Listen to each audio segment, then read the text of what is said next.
Bonjour à tous. Vous êtes au cœur de l'exposition Le Monde en Sphère, qui est présentée actuellement à la Bibliothèque nationale sur le site François Mitterrand, et ce jusqu'au 21 juillet. Je suis Catherine Hoffmann, conservateur au département des Cartes et Plans et l'un des commissaires de cette exposition. Et j'ai à mes côtés François Navroki, directeur adjoint de la Bibliothèque Sainte-Geneviève et commissaire également de cette exposition, qu'il va vous présenter en quelques mots. Bienvenue donc ici au cœur de l'exposition Le Monde en Sphère, qui retrace une longue histoire de 2500 ans, à peu près 2500 ans, d'évolution des représentations du ciel et de la Terre, ainsi que du cosmos, c'est-à-dire de l'univers, avec l'ensemble des lois, des règles qui sont censées le régir et qui sont un objet d'interrogation métaphysique et philosophique depuis l'Antiquité. Donc nous avons des lois mathématiques, comme d'autres explications plus religieuses, un peu parfois mystiques, qui vont expliquer la forme de l'univers. Et là, nous sommes dans une tradition qui est née dans le bassin méditerranéen, dans l'Antiquité, qui a été formalisée notamment par Aristote, et qui a évolué de siècle en siècle, mais assez lentement, jusqu'au XVIe siècle, où nous nous trouvons. Ici, nous sommes au milieu de l'exposition, vers 1500, lorsque nous sortons du Moyen-Âge, qui a recomposé et augmenté, notamment par la voie arabe, tout un corpus de sciences héritées de l'Antiquité gréco-romaine. Ceci est un globe céleste. C'est l'un des deux principaux types d'objets dont nous allons parler. Dans ce cosmos hérité de l'Antiquité gréco-romaine, c'est la sphère des étoiles fixes, c'est-à-dire les ensembles d'étoiles qu'on voit dans le ciel qui ont l'air immobiles les unes par rapport aux autres, ce qui a permis de les regrouper en constellations. Donc ce ciel des étoiles fixes est la limite extérieure d'un univers clos, au centre duquel vous aurez une Terre fixe, immobile. Donc imaginez que vous allez au creux de cette sphère céleste, vous rentrez dedans et au centre, vous allez trouver la Terre. Et entre la Terre et ces limites du ciel, vous aurez les astres mobiles, c'est-à-dire la Lune, le Soleil et tout ce qui peut tourner de manière visible dans l'univers, c'est-à-dire les planètes. Donc, entre le globe terrestre et le globe céleste, il y a toute une théorie, une cosmologie, mais là je vais vous parler essentiellement du globe céleste, qui ici est représenté par un très rare globe du début du XVIe siècle qui nous vient du musée d'Écouen et qui représente à peu près les constellations héritées de l'Antiquité. Vous avez les mêmes constellations dans cette carte en deux hémisphères, hémisphère nord et sud du ciel, donc réalisée par Albrecht Dürer.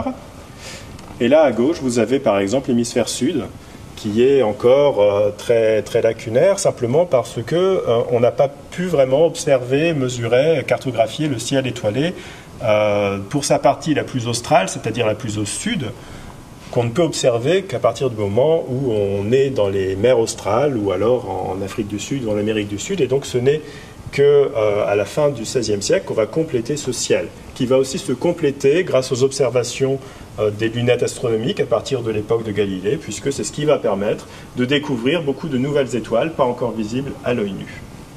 Donc au moment où on a cette espèce d'aboutissement de la cartographie céleste ancienne, on va reparler de la Terre elle-même. Donc dans cette époque de grande découverte, on va naviguer notamment le long des côtes africaines, on va découvrir l'Amérique, ce qu'on va vous montrer avec les nouveaux globes terrestres qui apparaissent à cette époque, puisqu'on a pour la première fois, vers 1500, une vision à peu près complète du monde tel qu'il est. Passons en effet des représentations du ciel à celles de la Terre. Vous avez devant vous une copie ancienne du plus ancien globe terrestre conservé, le globe de Martin Behaim. Il montre les conceptions géographiques que pouvaient avoir les Européens à la fin du Moyen-Âge. L'Afrique est à peu près conforme à l'image qu'on en a aujourd'hui, après un siècle d'exploration portugaise. En revanche, l'Asie est fondée sur des conceptions antiques et les récits des voyageurs du Moyen-Âge. Le globe, globalement, reproduit deux erreurs. Il sous-estime la circonférence de la Terre d'à peu près un quart et il exagère en longitude l'extension du continent eurasiatique, ce qui a pour effet de rapprocher les côtes de l'Asie des côtes de l'Europe. Que voit-on entre les deux ? Un simple océan avec une grande île, Cipango, qui, dans Marco Polo, désigne le Japon. Il n'y a pas encore l'Amérique. En fait, le globe date de 1492 et il est antérieur aux découvertes de Christophe Colomb. On peut imaginer d'ailleurs que Christophe Colomb s'est basé sur ce type de conception pour proposer de rejoindre l'Europe et l'Asie par la voie maritime de l'Ouest. Dans les expositions, nous avons également une série de globes du XVIe siècle, gravés sur laiton ou manuscrits, en particulier ce globe vert, qui est l'un des plus anciens à représenter l'Amérique sous la forme d'un continent isolé, et surtout à la désigner sous le nom d'America.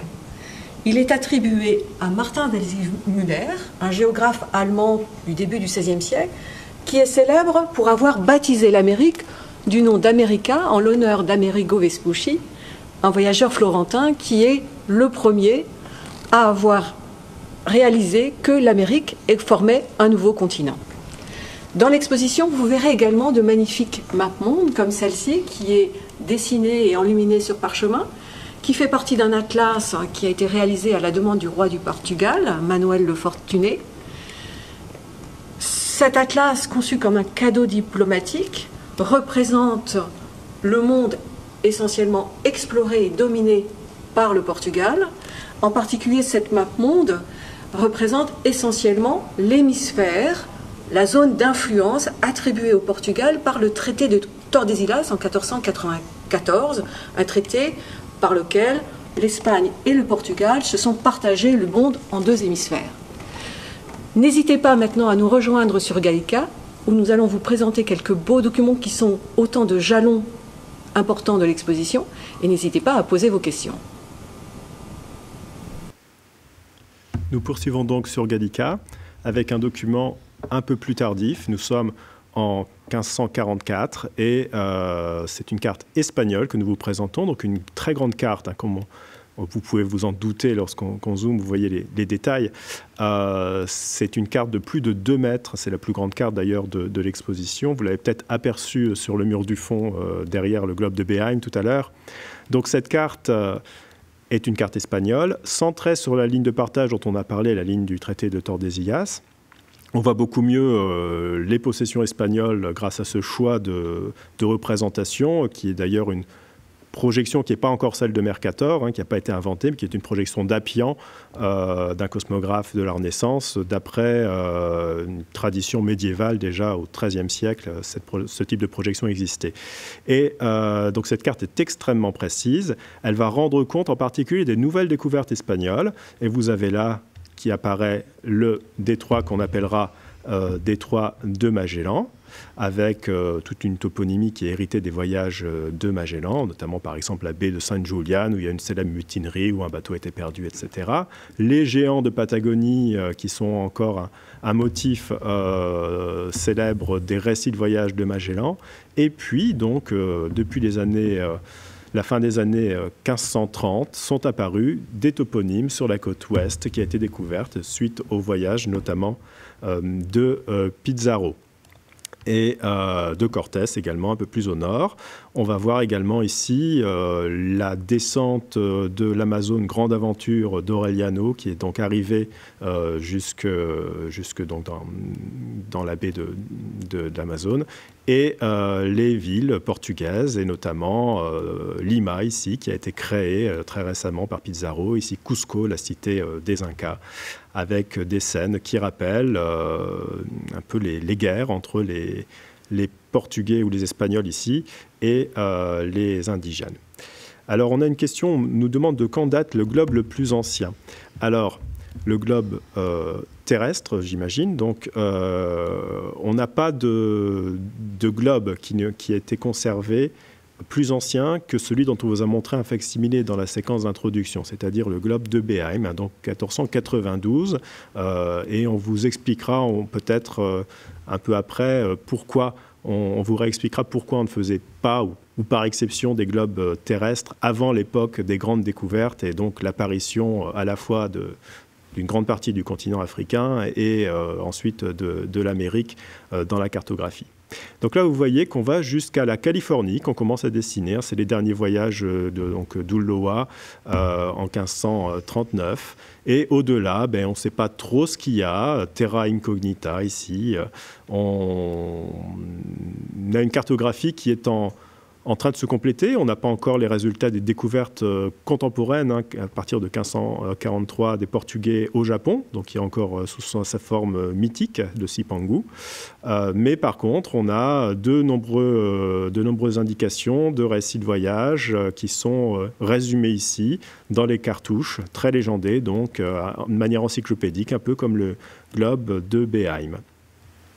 Donc cette terre ressemble de plus en plus à celle que l'on connaît. On y reconnaît des contours familiers et on peut la représenter sous une forme beaucoup plus classique pour nous, comme sur ce document. Là, c'est un manuscrit enluminé sur parchemin des années 1560, où on retrouve deux hémisphères représentés ici d'une terre dans un schéma classique des sphères imbriquées. Donc, je vous rappelle qu'il s'agit du schéma, disons, centré sur la Terre, géocentrique, qu'on peut appeler aussi ptoléméen ou aristotélicien, avec la Terre immobile au centre du monde et différentes sphères qui correspondent aux zones d'évolution des astres mouvants, des astres errants dans le ciel, donc la Lune, Mercure, Vénus, le Soleil, qui est considéré comme un astre tournant autour de la Terre, toujours, Mars, Jupiter, Saturne, et ensuite la sphère des étoiles fixes, où sont toutes les étoiles du firmament. Et au-delà, dans cette vision héritée du Moyen-Âge chrétien, nous avons Dieu et les anges, avec notamment le séjour de Dieu et des bienheureux, qui est l'Empyrée. Donc cette terre, ce qui est fondamental ici, c'est que nous avons toujours une représentation donc héritée de l'Antiquité grecque et du Moyen-Âge, de la terre immobile au centre de l'univers. Alors, cette terre immobile au centre de l'univers, depuis l'Antiquité, on la conçoit comme sphérique. Et contrairement à ce qu'on imagine, le cliché habituel qui nous dit que la période médiévale a été une période d'obscurantisme religieux, je vous montre ici un manuscrit du XIVe siècle qui a été réalisé pour le chancelier Guillaume de Flotte, qui correspond à un traité de vulgarisation rédigé au XIIIe siècle en français et destiné à un large public lettré, qui est abondamment illustré, présente un certain nombre de schémas comme celui-ci, qui est destiné à illustrer la sphéricité de la Terre. On voit deux personnages qui partent d'un même point de la Terre et la parcourent en sens opposé et se retrouvent aux antipodes. Donc le Moyen-Âge n'est pas une période d'obscurantisme qui aurait fermé la porte au savoir antique. Dans le même manuscrit, on retrouve le schéma des sphères concentriques que vous a montré François tout à l'heure, mais dans une réinterprétation chrétienne beaucoup plus affirmée, puisque ce monde des sphères est centré sur la Terre, mais plus encore sur les enfers, qui sont représentés par un monstre dévorant les damnés. On a ensuite les 4 sphères correspondant aux éléments qui forment la matière, la terre, l'eau, l'air, le feu. Ensuite, les sphères correspondant aux astres, aux planètes, aux astres errants, de la Lune à Saturne, les astres connus à cette époque-là. Ensuite, le dernier, le firmament qui porte les étoiles, et dans la réinterprétation chrétienne, un certain nombre de sphères supplémentaires. La sphère, la 9e sphère, la sphère du premier mobile, celle qui imprime le mouvement aux sphères célestes, la sphère cristalline et surtout la sphère de l'Empyrée qui correspond au séjour du Créateur, du Christ et des bienheureux. Et ce monde en sphère est dominé par un Christ en majesté qui tient dans la main gauche un globe du monde, et qui est accompagné des symboles des 4 évangélistes. Matthieu, qui est représenté par un ange, ensuite Jean, représenté par un aigle, Luc, représenté par un bœuf, et Marc, représenté par un lion. Cette symbolique médiévale s'enracine dans une symbolique qui est née dans l'Antiquité romaine dès le 1er siècle avant Jésus-Christ. Et là, je vous montre un denier en argent qui a été frappé en 29 avant Jésus-Christ pour Octave, le futur Auguste, premier empereur romain, après la bataille d'Actium qui lui a donné le pouvoir sur l'empire, sur le monde romain. Il se fait représenter en face d'un buste qui représente une victoire ailée, et il se fait représenter en Neptune avec un sceptre, un aplus qui est un ornement de navire, le pied sur un globe. Il y a diverses interprétations sur la nature de ce globe. S'agit-il d'un globe céleste ou d'un globe terrestre? Les interprétations sont divergentes. Il faut savoir que dans l'Antiquité, on a réalisé très peu de globes terrestres. Et pour cause, la partie de la Terre que l'on connaissait était uniquement le Coumène, que je vous montre ici. C'est une carte donc de la partie connue dans l'Antiquité, la partie du monde connue dans l'Antiquité, qui est extraite d'un traité de Claude Ptolémée, le savant d'Alexandrie qui a résumé dans 3 sommes l'ensemble du savoir gréco-romain sur le ciel et la terre. Et on voit que cette coumène est limitée à l'Europe, à l'Afrique, une partie de l'Afrique et une partie de l'Asie. Et que l'Asie est encore très imparfaitement connue. On ne voit pas, par exemple, la péninsule indienne. De fait, on va fabriquer dans l'Antiquité et au Moyen-Âge essentiellement des globes célestes. Et nous avons la chance, à la Bibliothèque nationale, de conserver l'un des plus anciens globes célestes du monde arabe, qui date de la fin. Je suis en train de charger l'image en 3D. Il faut savoir que la Bibliothèque nationale a numérisé une 50aine de ces globes en 3D grâce à un mécénat de compétences, et que cette numérisation en 3D nous permet de naviguer véritablement à l'intérieur de l'objet.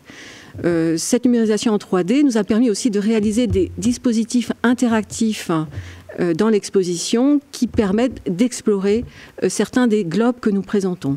Et en particulier ce globe céleste arabe, qui date, je le disais, de la fin du XIe siècle, qui a été réalisé en Andalousie musulmane.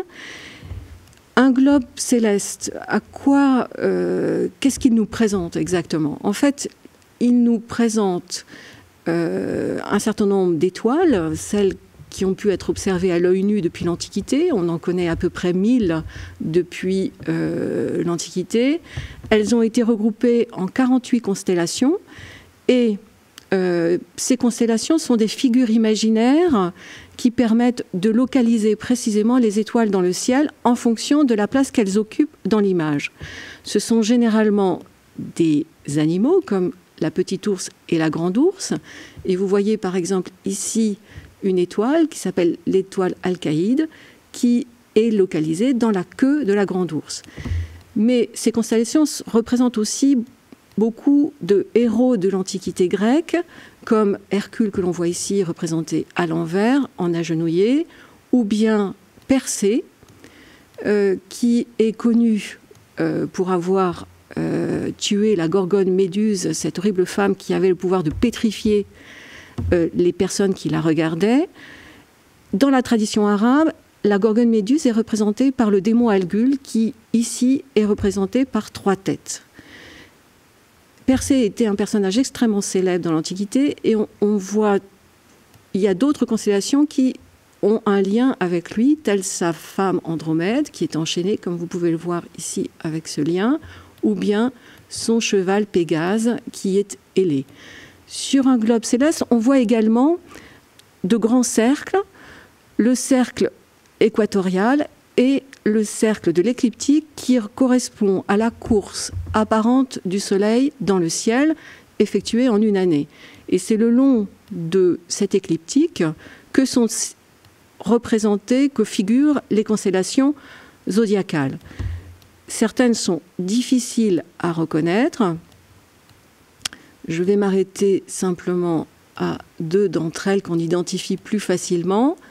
Le scorpion, dont on aperçoit ici la queue avec le dard, et ici le Sagittaire qui est représenté avec son arc. Les globes célestes donc sont les plus nombreux pour la période antique et médiévale, mais cette tradition va se perpétuer ensuite, et je repasse la parole à François. Merci Catherine. Alors, c'est un globe céleste que vous avez là. Ce n'est pas une carte, c'est un globe qui n'est pas monté. Donc, regardez son organisation. Donc, ce sont une sorte de ribambelle de fuseaux. Donc là, on a la première planche. Il y a 2 planches qui composent ce globe. Alors, c'est un globe imprimé, comme on en a conçu dès le XVIe siècle. Celui-ci, on est aux alentours de 1700, il est de Nicolas Bion, un fabricant français. Donc, on a mis au point, au XVIe siècle, une méthode de fabrication de globes qui diffère des globes manuscrits ou gravés sur métal, comme vous avez pu voir tout à l'heure. Ici, c'est un globe imprimé, donc dans une cartographie qui est reportée sur des fuseaux qu'il va suffire de découper et de placer à partir de l'équateur ou de l'écliptique lorsque c'est un globe céleste, là c'est l'écliptique, tout autour du globe. Donc vous imaginez qu'on va les mettre, donc il y a des dispositifs qui expliquent le mode de fabrication dans l'exposition, donc on va les disposer tout autour du globe et on va les appliquer, vont venir se coller les uns contre les autres et se terminer parfois. Donc ici, ils ne sont pas complets, il n'y a pas de pointe au bout, et ce qui remplace la pointe, ce sont ces calottes qu'on voit ici, qui vont représenter les 2 pôles célestes écliptique, puisque là, on a un globe construit sur le cercle écliptique. Vous voyez ici le cercle écliptique, qui est une ligne, puisque c'est celui sur lequel c'est centré, donc il va faire tout le tour du globe. On voit les constellations du zodiaque. Et puis là, c'est le cercle de l'équateur qui est tangent, enfin qui croise donc l'écliptique à 23,5 degrés, ce qui est l'axe d'inclinaison de la Terre.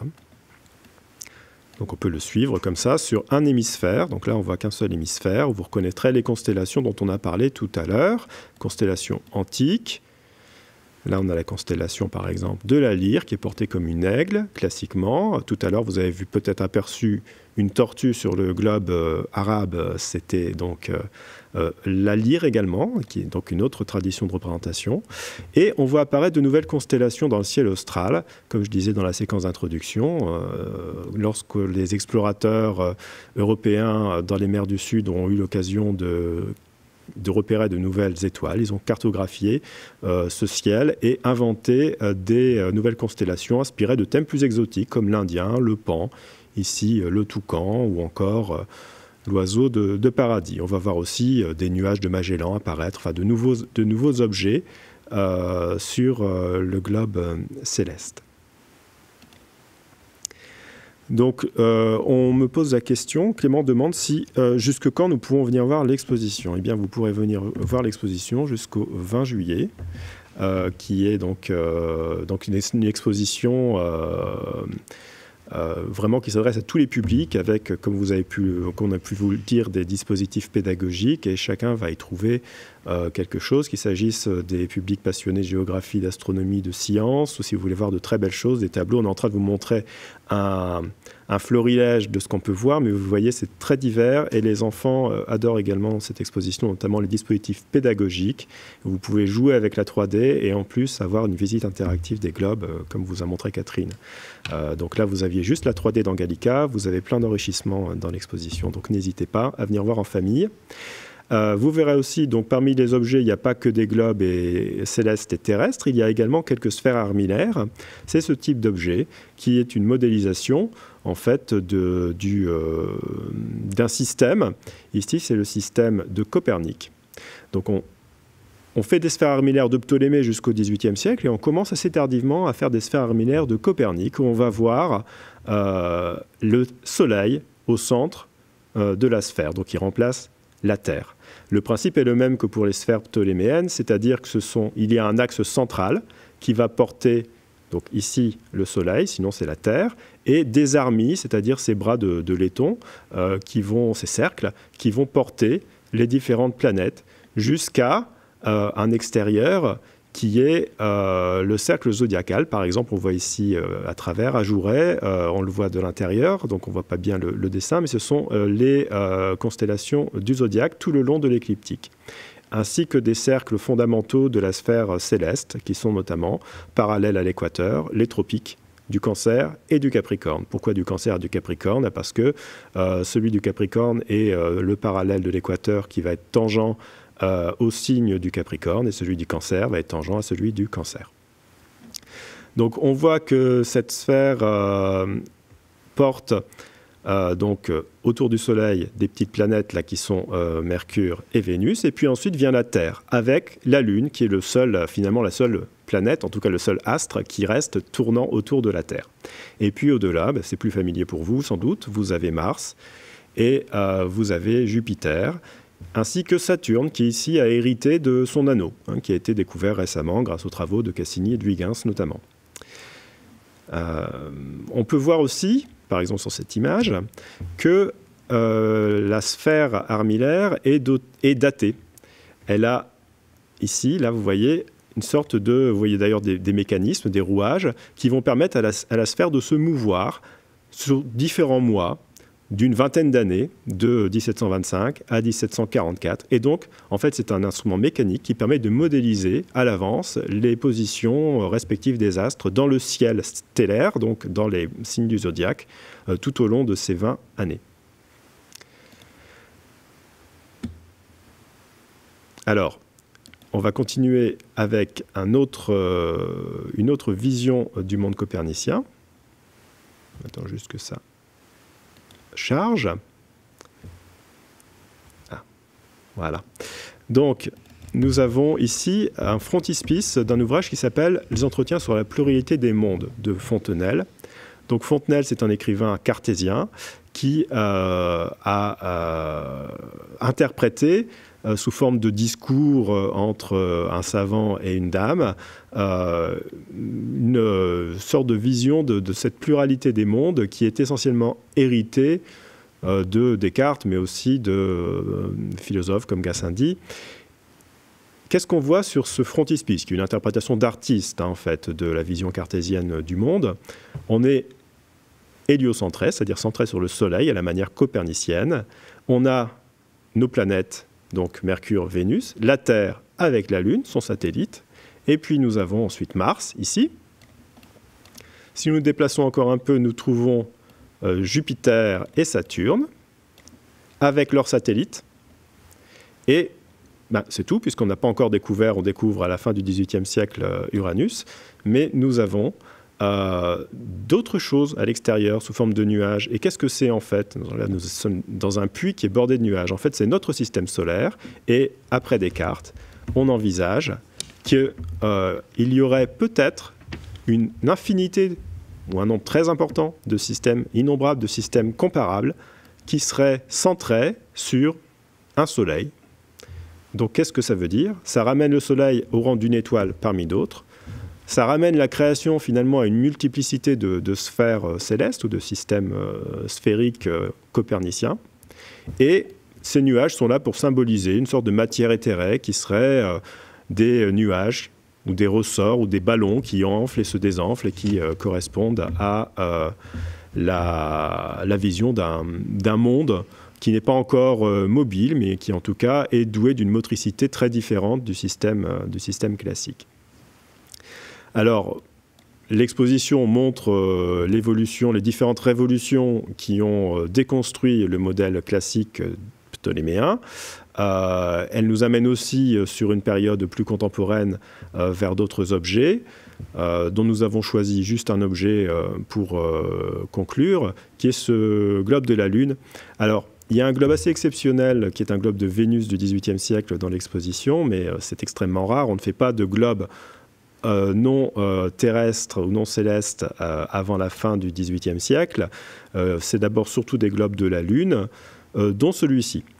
Ce globe donc a été réalisé sous la direction de Camille Flammarion, célèbre astronome, et il montre la cartographie de la Lune telle qu'elle est héritée, pour le coup, d'un travail de cartographie depuis le XVIIe siècle, à la faveur des grandes lunettes astronomiques et des télescopes. Donc nous avons un certain nombre de cratères et une topographie qui, depuis le XVIIe siècle, donc, a été créée par Riccioli, cartographie en mer, en marais, en différents cratères qui vont porter des noms de savants comme Ptolémée ou Al-Soufi ou plus tard Tycho Brahe et plus tard d'autres savants célèbres. Jusqu'à encore aujourd'hui, on continue à utiliser cette topographie de la Lune que vous pouvez également retrouver en 3D sur Gallica. Donc je vous invite à essayer de retrouver nos globes, le corpus des globes numérisés en 3 dimensions et vous-même à jouer avec les différents globes. N'hésitez pas si vous avez d'autres questions à poser. Et je laisse le mot de la conclusion à Catherine. Oui, je vais vous inviter surtout à venir voir cette exposition qui ne dure que jusqu'au 21 juillet. Ça va passer très vite. Vous y verrez donc les documents qu'on vient de vous présenter et bien d'autres. Si vous avez encore des questions, n'hésitez pas à les poser. On pourra vous répondre par Facebook. Je tiens également à vous remercier donc pour votre attention et pour votre fidélité si c'est la 3e fois que vous assistez à ce type de démonstration sur Facebook. Je vous dis à bientôt sur Gallica et surtout à la Bibliothèque nationale pour voir l'exposition. Merci. Merci.